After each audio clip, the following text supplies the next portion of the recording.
Right Nizamabad జిల్లాలో సంక్రాంతి పండుగ పూట అపశృతి చోటు చేసుకుంది. జిల్లా కేంద్రంలోని ఓ ప్రైవేట్ స్కూల్లో భోగి వేడుకలు నిర్వహించారు. అయితే భోగి మంటల్లో పెట్రోల్ పోయడంతో అగ్ని ప్రమాదం సంభవించింది.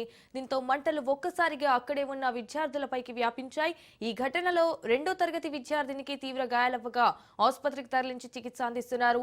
మరోవైపు పాఠశాల నిర్వాహకం వల్లే అగ్ని ప్రమాదం జరిగిందని స్కూల్ వద్ద విద్యార్థిని బంధువులు ఆందోళనకు దిగారు.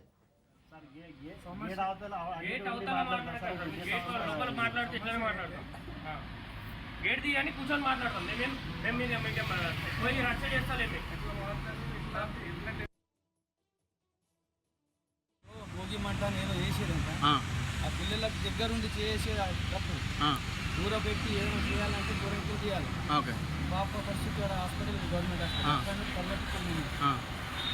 వేరే ఫోన్ చేసి తీసుకెళ్ళి కింద అసలు మొత్తం ఇప్పుడు వచ్చిరా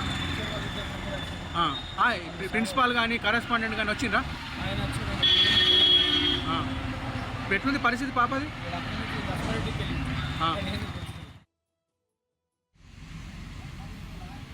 స్కూల్లో ఈరోజు భోగి ఉత్సవాలు జరుపుతున్న సందర్భంలో యాజమాన్యం ఏదైతే ప్రిన్సిపల్ మేడం ఉందో అక్కడ భోగి మంటల్లో పెట్రోల్ పోసే క్రమంలో ప్రమాదవశాత్తుగా అక్కడ మంటలు చెలరేగడం జరిగింది. అక్కడే ఉన్నటువంటి కార్పెట్ని అంటుకొని అక్కడ ఉన్నటువంటి ఒక స్టూడెంట్ ఒక అమ్మాయికి క్లాత్కి మంటలు అంటుకోవడం జరిగింది. దీనికి సంబంధించి